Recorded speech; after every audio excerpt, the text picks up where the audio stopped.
మనం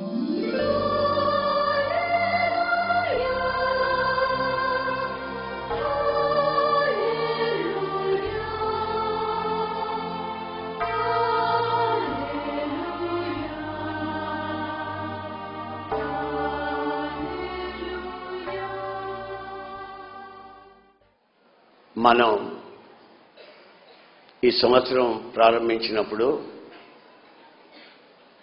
ఆయన చేతిలో మనం ఉన్నట్లు ఆయన స్వయంగా వాగ్దానం చేసి ఆయన చేతిలో మనల్ని ఉంచుకున్నాడు. ఆయన చేతిలో ఉన్నది ఎవరు తీసుకోలేరు. గనుక ఆయన చేతుల నీడలో ఆయన చేతిలో మనల్ని ఇంతవరకు కాపాడి భద్రపరిచాడు.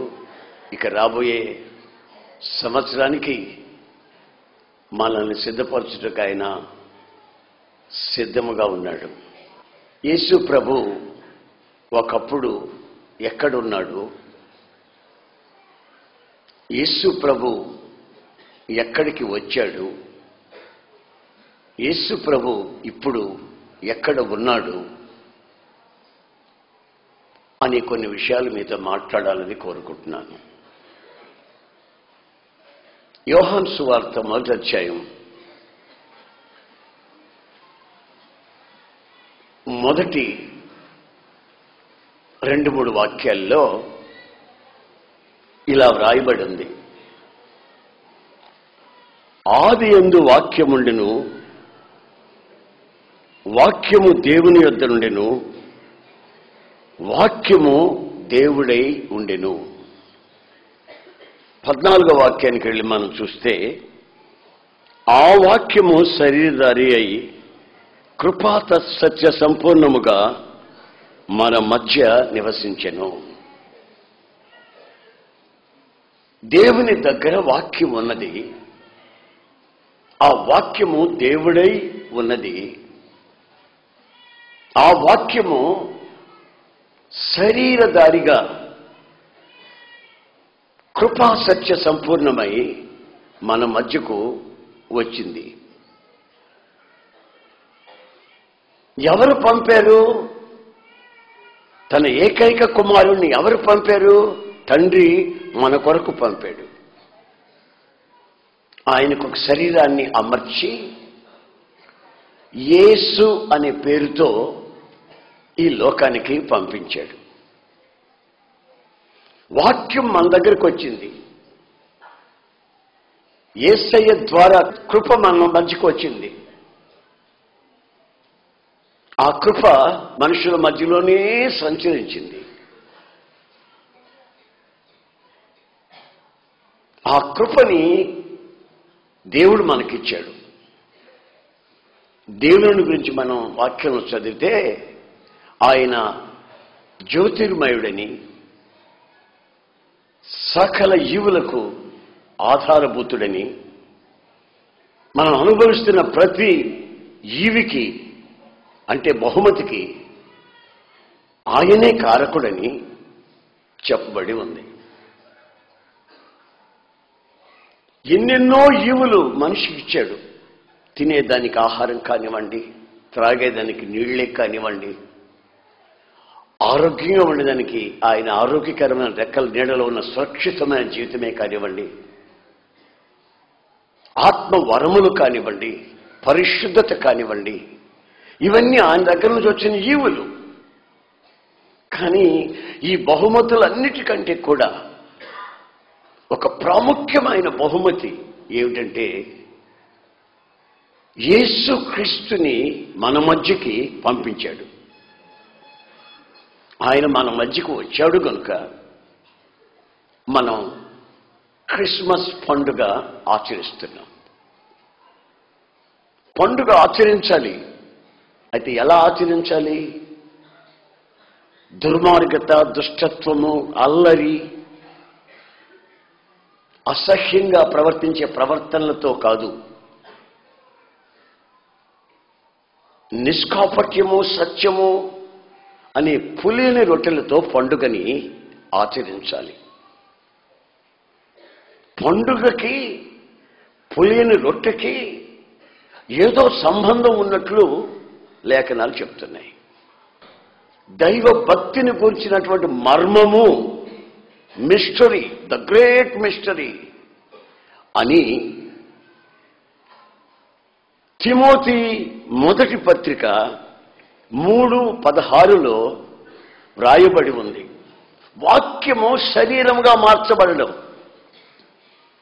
ఆ శరీరము మన మధ్యకి రావడం, ఇది మామూలు విషయం కాదు.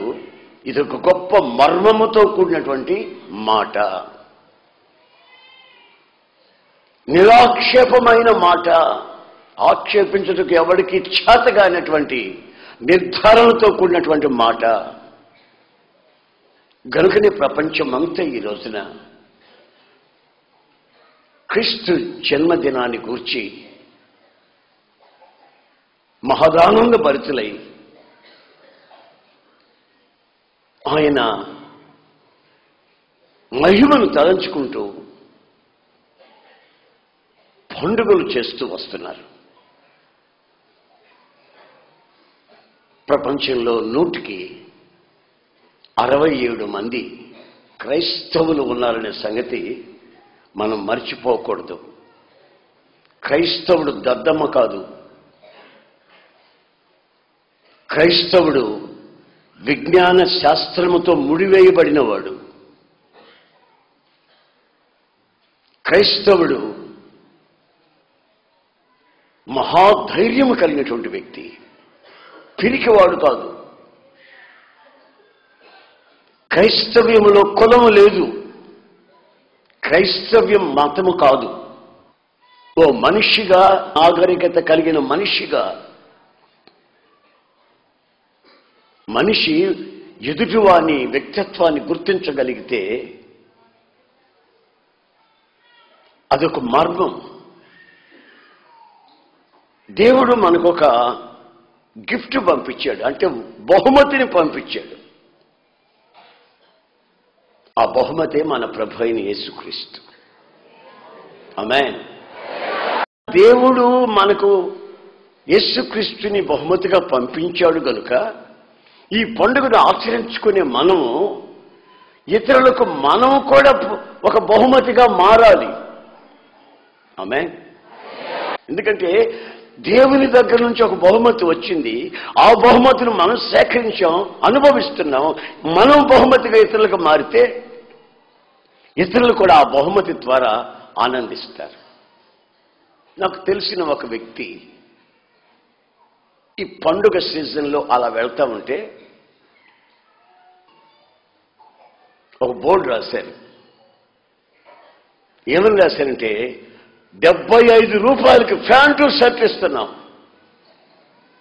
బంపర్ ఆఫర్ అని బోర్డు చూసి వెంటనే నాకు ఒక జత బట్టలు తెచ్చాడు. పండక్కి అన్నకిద్దామని. ఆమె వెంటనే నేను ప్రేమతో తెచ్చాడని అందుకొని ప్రార్థన చేసి నాకు బట్టలు కుట్టే టైలర్ దగ్గరికి పంపించాడు. సరే కుడదామని నీళ్ళల్లో ముంచి ఆరేసాడటండి. అది పీసులు పీసులు పీసులు ఊడిపోయిందట. అంటే అర్థం ఏంటంటే, పండక్కి దేవుడు యేసు ప్రభుని మనకిచ్చాడు పండగ చేసుకోమని. మనము ఇతరులకు బహుమతిగా మారాలి. మనము బహుమతులు ఇవ్వాలి. మనం ఏమిచ్చినా ఎవరికి తృప్తి ఉండదు. కానీ మనం ఇవ్వాల్సిన బహుమతి ఏమిటో తెలిసినా, మనం ఆరాధిస్తున్న, మనం పొందిన యేసయ్యని బహుమతిగా మనం మరలా ఇతరులకి ఇవ్వగలగాలి. అలా ఇచ్చినప్పుడు వాళ్ళ జీవితాల్లో ఎక్కడ లేని సంతోషం, ఎక్కడ లేని సమాధానం, ప్రజలందరికీ కలగబో మహా సంతోషకరమైన శుభవర్తమానం మనం ఇచ్చే బహుమతి. ఆ యేసయ్యను మనం ఇచ్చేందుకు సిద్ధపడాలి. ఆయన్ని ధరించుకొని మనం ఆయనలో జీవించడం ఇతరులు చూడాలి. మనం చూసిన వాళ్ళంతా దేవుడు మనకిచ్చిన బహుమతి ఈయన, దేవుడు మనకిచ్చిన బహుమతి ఈమె అని మనల్ని గురించి ఇతరులు చెప్పుకోవాలి. నాకు నేను చెప్పకూడదు, మీకు మీరు చెప్పుకోకూడదు, ఇతరులు చెప్పాలి. నీ ప్రవర్తనను బట్టి, నీ మాటను బట్టి, నీ క్రియలను బట్టి, నీ సాక్ష్యాన్ని బట్టి ఇతరులకు నీవు సాక్షిగా, నీవు బహుమతిగా మార్చబడాలి. వాక్యము ఉంది, వాక్యానికి శరీరం ధరించుకుంది, ఆ శరీరం మన మధ్యకు వచ్చేసింది. అప్పుడు ఆయన పేరు యేసు. బాల యేసు కాదు, ఆయన పుట్టాడు అనేదానికంటే కూడా ఆయన మన మధ్యకి వచ్చాడు అనుకోవటమే మంచిది. ఆమేన్. హల్లెలూయా, హల్లెలూయా, హల్లెలూయా. యేసు ప్రభువు ఒకసారి అంటాడు, నేను పరలోకంలో నుంచి దిగి వచ్చినటువంటి రొట్టెని అన్నాడు. ఆయన కేకుని అని అనలా, కేకు కట్ చేసి తినండ్రా బాబు అని అనలా. ఆయన నేను పరలోకం నుంచి దిగి వచ్చిన రొట్టెని అన్నాడు. అంతటితో ఆపకుండా నన్ను మీరు తినండి అన్నాడు. మీ పితరులు పరలోకం నుంచి దిగొచ్చినటువంటి మన్నాను తిన్నారు, అయినా వాళ్ళు చనిపోయారు. కానీ నన్ను తిన్న వాళ్ళు నిత్య జీవాన్ని పొందుతారు. హల్లెలూయా. అమరత్వంలోనికి వస్తారు. హల్లెలూయా. ఓసారి ఒక దైవజనుడు సారెఫత్ అనే ఒక ఊరికి వెళ్ళాడు. వెళితే ఒక విధవరాలు వాళ్ళ అబ్బాయి పుల్లలు ఏరుకుంటూ ఉన్నారు. వాళ్ళ దగ్గరికి వెళ్ళి, బాబు కొంచెం మంచినీళ్ళు ఇవ్వండి బాబు అని అడిగాడు. నీళ్లు తెద్దామని వెళ్తున్నప్పుడు, బాబు ఆ చెత్తనే ఒక రొట్టె మొక్క కొడితే బాబు అన్నాడు. అప్పుడు వాళ్ళిద్దరూ ఒకరినొకరు చూసుకొని, బాబు ఇంత పిండి, ఇంత నూనె మా దగ్గర ఉంది, ఈ రోజున దాన్ని వండుకొని ఆ రొట్టె మొక్కలు తిని రేపు చస్తాం, మా పరిస్థితి ఈ కరువు కాలంలో ఇది, మరణాపేక్ష కలిగి ఉన్నాం, బ్రతుకు మీద ఆశ లేదు గనుక ఈ కరువులో నీళ్ళు అడిగావు, నీళ్ళదే పెద్ద సమస్య, కానీ ఆహారం కూడా అడుగుతున్నావు అంటే ఆయన అన్నాడు, నువ్వు మొట్టమొదట చేసిన రొట్టెని నాకు పంపించమ్మా, ఆ తర్వాత ఏమవుతుందో చూడు. ఆమె ఒక్కసారి తలంచుకొని, సరే దైవజనుడు చెప్పాడు అది చేద్దాం, ఆ రొట్టె ఏదో ఆయనకే పెట్టేద్దాం, తర్వాత ఏమో జరుగుతుందంట చూద్దాం. వెంటనే రొట్టె తయారు చేసి కొడుకు పెట్టుకోకుండా, ఆమె తినకుండా ముందు దైవజనునికి ఇచ్చింది. ఆయన తింటూ ఉండగానే ఇంకొక రొట్టె చేసింది, కొడుక్కి ఇచ్చింది. ఆడు తింటూ ఉన్నప్పుడు ఇంకొక రొట్టె చేసింది, మళ్ళీ ఈయనకి ఇచ్చింది. మరలా ఇంకో రొట్టె చేసింది. అరే నూనె తరిగిపోవట్లేదు, పిండి అయిపోవట్లేదు. ఈ పూటకి ఒక్క రొట్టె తయారు చేసుకుని 2 ముక్కలు చేసుకుని ఇద్దరం తిని రేపు చావాలని మనం అనుకున్నాం. ఈ నూనె ఎక్కడి నుంచి వస్తుంది? ఈ పిండి ఎక్కడి నుంచి వస్తుంది? స్వయం స్వయం స్వయం స్వయం అంటుంది. ఈ ఇంటి పక్కన వాళ్ళంతా ఒక్క రొట్టె ముక్కకే మాకు గతి లేకపోతే ఇంచుమించు గంటన్నర సేపు సైన్ కాలుస్తూ ఉంది ఏమి రొట్టెలన్నీ. ఏమిటాన్ని తొంగి చూస్తే, అమ్మా కూర్చో మీకు కూడా రొట్టిస్తా, బాబు నువ్వు కూడా కూర్చో నీకు రొట్టిస్తా. ఈ పిండి తగ్గట్లేదు, నూనె అయిపోవట్లేదు. నన్ను తినండి, మీకు మరణము రాదు, మరణం నిరర్ధకమైపోతుంది, నీలోనికి జీవం ప్రత్యక్షమవుతుంది. ఆ జీవం నిత్య జీవముగా మార్చబడుతుంది. ఎల్లప్పుడూ మీరు నాతో ఉండినట్లు నేను మీతో ఉండినట్లు నన్ను పూజించండి. ఆయన రక్తములో ఉన్నటువంటి విలువ, ఆయన శరీరములో ఉన్నటువంటి ఆ యొక్క మహిమ గుర్తించిన ప్రతి వ్యక్తి, ఆయనలో ఉన్న కొత్త కొత్త రుచి చూస్తూ ఆ వ్యక్తి జీవిస్తాడు. తుచ్చమైన అభిలాషల వైపు ప్రయాణం చేయడు. ఈ రోజున క్షణికమైన సుఖాల వైపు, తుచ్చమైన అభిలాషల వైపు ఓ మనిషి ఎందుకు వెళుతున్నాడయ్యా అంటే, తగలవలసిన రుచి ఇంకా తగల్లా, తినవలసిన రొట్టెని ఇంకా తినలా, భక్తి అని ముసుగు వేసుకున్నాడు, భక్తిలో ఉన్న శక్తిని ఆశ్రయించలేదు. కొన్ని రోజులు అక్కడ ఉన్నాడు.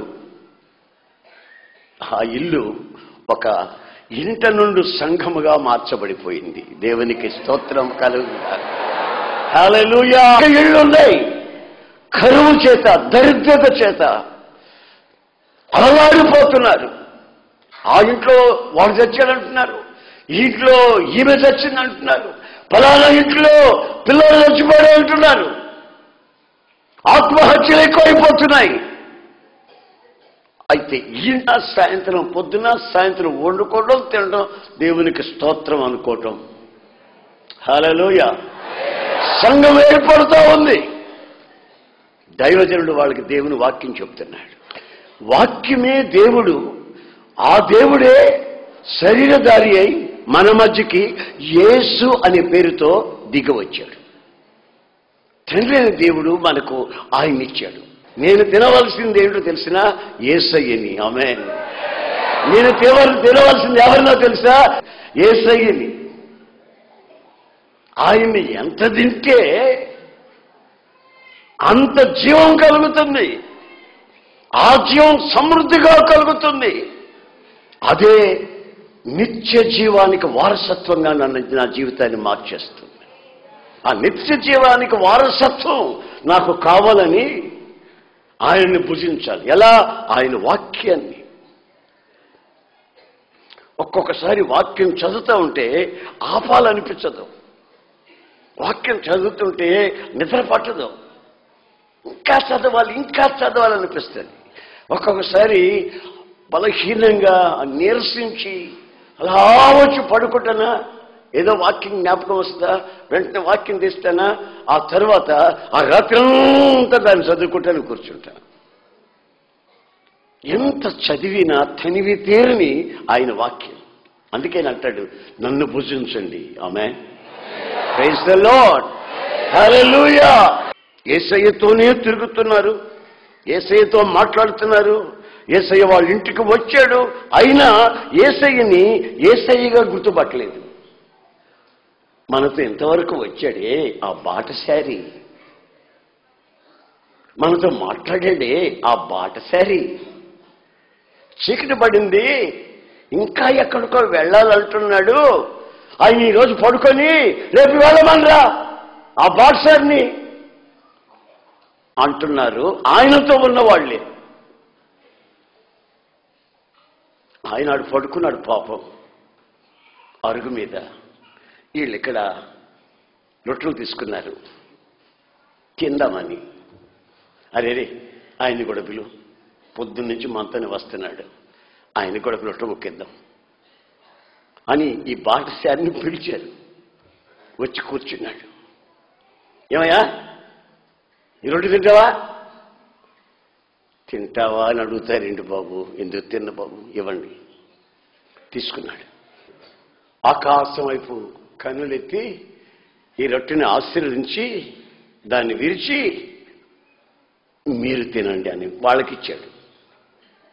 వాళ్ళకిస్తే ఈయనకు పెడితే ఈ రొట్టెను మనకిస్తున్నాడు ఏమిటి?